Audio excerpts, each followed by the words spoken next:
Hi, I'm Malcolm Gladwell, and I want to talk to you about why, in my podcast episode, Food Fight, I use the Organizations as Politics lens. Now, let's all put on our Org as Politics lenses, and I'll walk you through it. Let's go through what the Organization as Politics metaphor means. According to Gareth Morgan, we can recognize that the organization is intrinsically political, in the sense that ways must be found to create order and direction among people with potentially diverse and conflicting interests. Morgan argues that for members of organizations to continually carry out their interests, they depend on an adequate flow of resources. Once the organization acquires its resources, members of the organization compete over how the resources are allocated.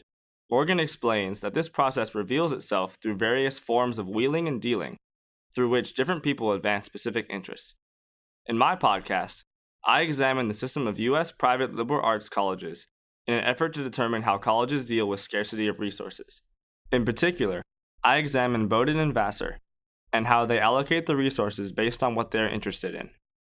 Bowdoin and Vassar are characterized by organizational politics. We can see this through the process of budgeting and the allocation of financial resources. Vassar's president, Catherine Hill, had the explicit goal of making Vassar more accessible to low-income students. So Vassar makes the decision to allocate as much money as possible towards providing financial aid. In contrast, Bowdoin seems to prioritize high-quality amenities. Bowdoin's chef, Chef Cardone, exemplifies the interests of Bowdoin through his commitment to making high-quality food for Bowdoin students. Hill and Cardone's interests do not represent the interests of everyone at Vassar and Bowdoin, but these individuals have the power to allocate and control their resources, so their interests are realized. The more resources the colleges have at their disposal, the more power they have, and the less uncertainty they face with meeting their goals. Additionally, I brought up Princeton as a school whose administration has a great deal of decision-making power and low uncertainty of meeting goals because it has an extremely large endowment.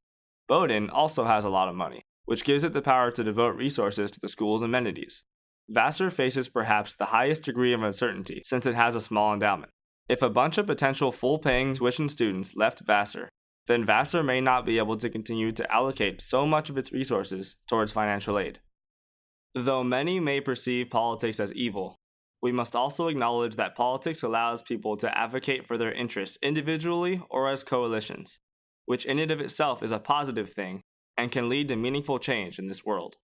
Culture, culture, culture. Culture, culture, culture. Wait a minute, you're forgetting a really important thing. Hello.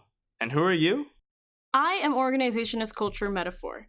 I am here to tell you that your narrative neglects to include key organizational features that I encompass. Sure, your points are all valid, but you're missing a really important point. And what is that? What am I missing? Culture. I am the metaphor that embodies the values, systems of knowledge, ethics, ideology, and daily rituals of the organization. Overall, it matters that I am telling you this because the values will permeate throughout every level and explain the behavior of the individuals involved. Like explaining the culture of Bowdoin College versus Vassar College. Okay. Culture. I'm listening. Great, hear me out. We have to understand culture as an ongoing proactive process of reality construction.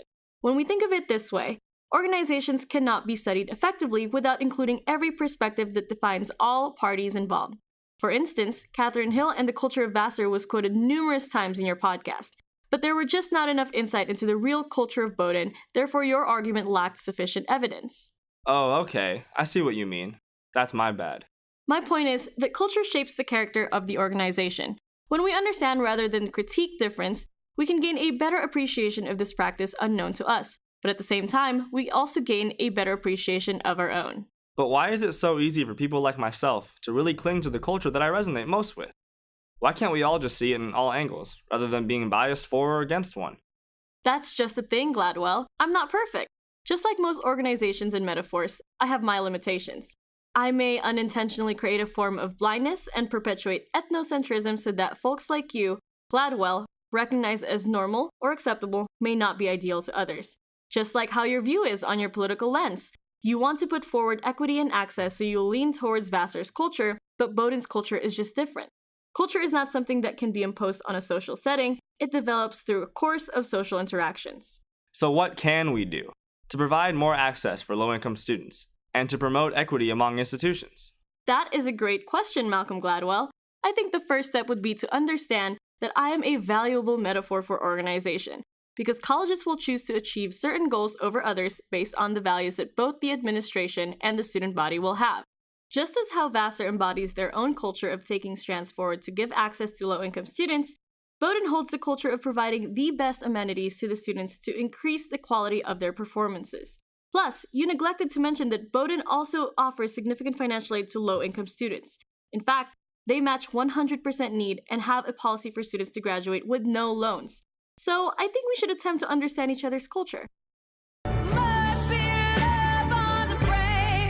Whoa, whoa, whoa. You also forgot about me. And who might you be? I'm the organization as brain metaphor. I'm here to tell you that you failed to mention some really important aspects of the American college system that are cornerstones of my organizational lens. Like what?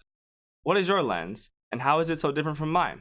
Well, for starters, organizations have no singular point of control in my lens. So telling colleges to suck it up and invest everything towards food isn't going to do much. Secondly, knowledge and intelligence evolve, showing how we are capable of double loop learning. So what does that mean? Though you were right at the time of your podcast that colleges are only going for a new fancy X to attract more high-income students, that's called single loop learning. I'm telling you now that colleges can self-assess, reevaluate their values and goals, and change according to that assessment.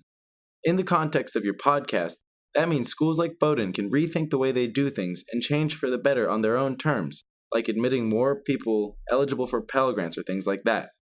Maybe you should have done some double loop learning yourself to see that colleges have this capacity. A little snarky, but I see your point.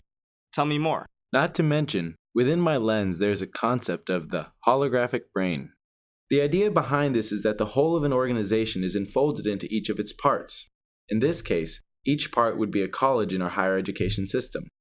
What this means for organizations is that they are capable of self-organizing and regenerating on the agency of each part, with information that can be shared and accessed from multiple perspectives such that everybody can participate fully in organizational learning and change.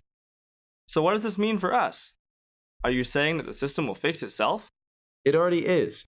Since your podcast, schools like Bowdoin have already taken measures such as waiving application fees to improve their grant size, freshmen receiving financial aid, and first-generation college students. There's even a coalition of around 100 colleges, 72 of which are private, teaming up in something called the American Talent Initiative to enroll 50,000 more low to moderate income students at top institutions. If that doesn't show you how each college can be a reflection and independent participant within the organization of our higher education system, I don't know what does.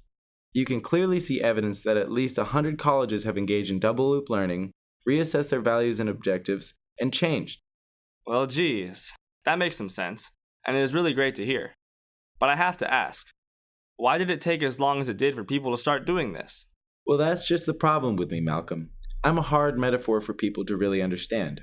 Which makes perfect sense. I mean, how can people with brains try to define organizations as brains?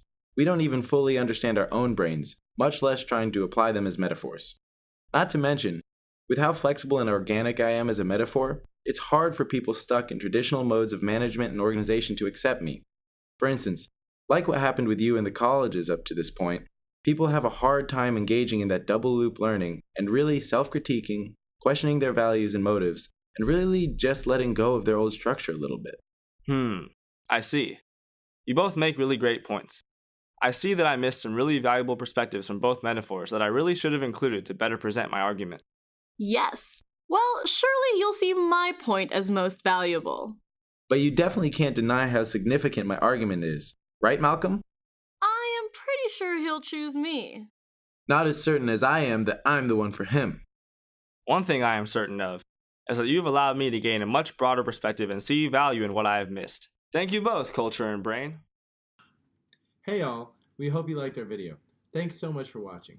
Gladwell's discussion of our colleges as a political system is useful in understanding how colleges can favor one interest over another. But Gladwell and the metaphors also allowed us to better understand how scarcity of resources is relevant in the college setting. We really think Gladwell should have included all perspectives to provide an argument that can be beneficial to everyone besides those in power. Through the org as politics lenses, Gladwell did fail to recognize several key aspects of the American college system. Please refer to the supplemental document that we provided for more information. Don't forget to comment, Like, And subscribe.